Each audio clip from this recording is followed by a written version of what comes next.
the intersection of politics and American sports and the risks and rewards of playing during a pandemic. We'll have an in-depth one-on-one interview with the legendary sportscaster Bob Costas, a man who knows his stuff and speaks his mind. He's in the Hall of Fame. He's an Emmy Award winner. He's also been the prime host of 11 Olympics. He joins us from California. All right, Bob, let's get right into it. Do you ever remember a time in history when sports and politics has been so intertwined? No, not as pervasively. Of course, Muhammad Ali was a singular figure of global influence, and the 1960s, as we both remember, were a very, very contentious period of time. You had Tommy Smith and John Carlos with the raised fist salute at the 1968 Olympics in Mexico City.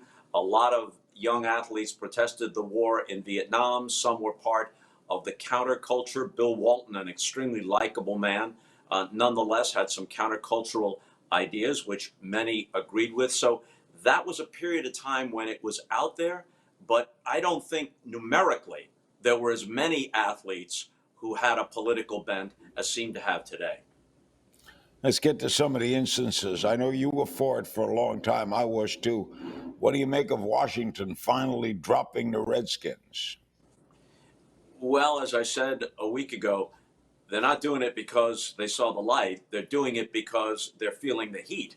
Daniel Snyder, the owner, had been adamant, I'll never change the name, never, and you can put it in capital letters. But now, when FedEx, where they play is named FedEx Field, FedEx says, we don't want any part of it if you continue with that name. Nike, Pepsi, others, hundreds of millions of dollars involved there, along with the social pressure that's been building since the death of George Floyd, the murder really of George Floyd. That's the reason they did it, not because they actually changed their point of view. Are we going to see a lot more teams doing it? I think you got to go on a case-by-case basis, Larry. As I said on NBC in a halftime essay 7 years ago, I am not a fan, and still not, of political correctness run amok or extreme identity politics.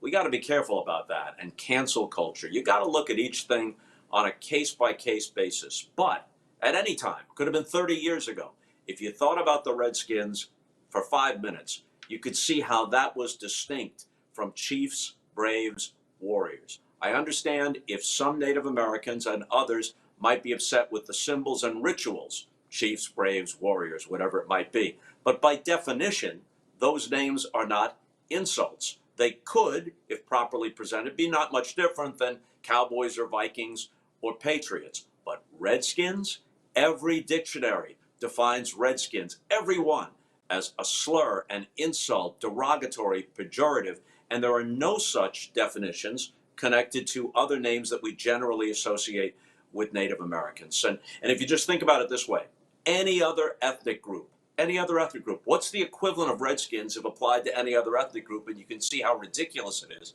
that this name has lasted as long as it has. All right, moving to other areas. The National Football League shift on taking the knee.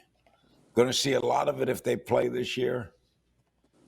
Yeah, I think you are. And I think that a lot of players, black and white, many of whom agree with the idea, but some may feel pressured into doing it because they don't want to be labeled as insensitive or, worse yet, racist somehow. So we're into an area where there's no room for thoughtful disagreement. There are people who could say, look, I am totally in sympathy with the issue that Colin Kaepernick first tried to bring to attention and now has grown in terms of people's interest in that through the Black Lives Matter movement, that we are badly in need of the reform of policing and of criminal justice reform. But some individual, black or white, might say, the national anthem is not the place that I feel most comfortable making those points and most comfortable protesting. But some of those people are going to get subsumed in the general tone. There's not going to be much room for disagreement anymore, or even for shades of difference. Kaepernick has signed a big deal with Disney for production and films and the like. You think we'll see him quarterback again? I think it's in the league's best interest, especially since they're now all in it seems, in terms of reversing their position and apologizing. We, the National Football League, believe, et cetera, et cetera, et cetera, almost as if they had taken dictation from the Black Lives Matter movement. I don't have a problem with that, but since they have reversed field, I think that some team has to give him a tryout. But as you and I know, Larry, we've been following sports all our lives. The shelf life of an athlete is short. He's been out for 3 years. It has rarely happened that someone has been away from top level competitive sports for that long. Ali did it, but even he, great as he was a different fighter when he came back. Uh, Still great, but not as great and not in the same way. So Kaepernick deserves a chance. Maybe some team like Seattle, Pete Carroll, their coach, appears to be a progressive guy. He deserves a chance for a legitimate tryout. And if he doesn't make it, those who support Kaepernick have to be convinced that he didn't make it after being given a full, complete, and fair chance. And if he does make it, great. Patrick Mahomes, 24 years old, signs a 10-year contract over $500 million. Well, we could put it this way: is anybody worth that? Or as Jackie Gleason used to say, if someone's willing to pay you, you're worth it.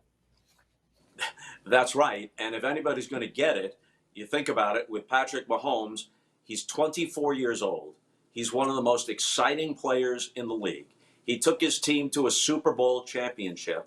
And one sport, even considering whatever impact and ripple effects there'll be from COVID-19, the one sport that seems to be bulletproof when it comes to their revenues and popularities is the National Football League.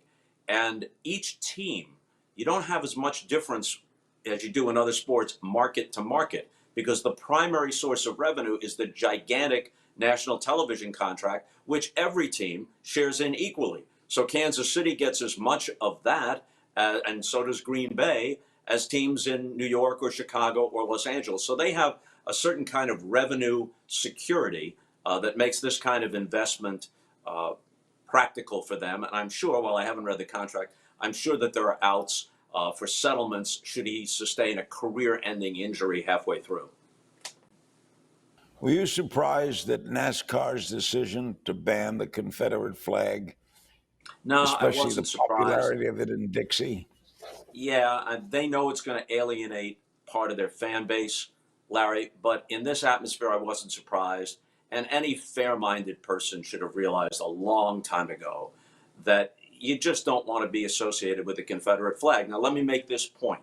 I know that there are lots of people, we'd be naive to think that many of those who display the Confederate flag or have no problem with it aren't at least subliminal racists or passive racists. But there are some people who would declare, truthfully in their own minds, I'm not a racist. I want a society that is fair and just. But the Confederate flag to me means blah, blah, blah. It means my favorite college football team. It means other aspects of Southern culture. But even if that's true, that's what it means to you. But think of what it indisputably means to not just African Americans, but to people with a social conscience, rather. It's associated with a traitorous movement, with people who took up arms against their country, and it's associated with slavery. Forget about systemic racism for a moment or other aspects of racism. What could be more direct? It is the symbol for many of us of slavery. And that consideration, if you're a fair-minded person, even somebody who has benign intentions and doesn't and thinks of the Confederate flag as this is what I see when I go to NASCAR or when I go to my Saturday afternoon football game, if they're a decent person and they think for a moment, the consideration on the one hand is so much more important than whatever it is you think it represents to you, that you got to stand down on it. It has no place in our country except as a piece of history to be talked about and examined. And what do you make of NBA players putting signs on their uniforms like Black Lives Matter? I guess as a one-off in this unusual, unique situation, when they're in the bubble and a huge percentage of the players in the league are African American, and many of them have expressed interest in being involved in a social justice movement. I guess as a one-off, it's okay. But just think about the logical extension here. At some point, somebody's going to say, hey, I have different views. And why can't I put whatever the view, why can't I put MAGA 2020 there? You and I might not like it, but what's the justification for saying no? Oh, there are only certain forms of expression we agree with and others we won't allow. I think that's a slippery slope for a league to find itself on. If they want to do it for the 6 weeks or so it's going to take them to finish out this season in the bubble, okay. But I don't think it makes much sense going forward. Boy, this past moment shows how different times we live in, Bob. Who'd have thought we'd be discussing these things 5 years ago? Yeah. And when people, you heard it, I've heard it, stick to sports. Now, I do not believe that politics or social issues should be so pervasive that they get in the way of people's enjoyment of the game. During the game, unless something comes up that you have to note, during the game, you should just talk about the game. People want it as a diversion, as a pleasure, and obviously sports encompasses people across the spectrum of viewpoints and demographics and everything else. But the idea that you can't talk about these issues when they intersect with sports on a pregame show, a halftime show, which was always when I addressed it, halftime, pregame, never during a game itself, or in moments like this. They're talking about it on CNN and other places. The idea that stick to sports makes any sense. Those people must never have heard of Jack Johnson or of Jackie Robinson or of Billie Jean King or of Arthur Ashe or Muhammad Ali or Tommy Smith and John Carlos. They have no knowledge of history. And here's the part that's hypocritical, Larry. What they really mean when they say that is stick to sports unless you're saying something I agree with. Because Fox, for example, puts on sports figures all the time who have conservative views that align with theirs, and entertainment figures who have conservative views that align with theirs. And that's fine. They have every right to do so. But then don't turn around and tell LeBron James to shut up and dribble. Come on, be consistent.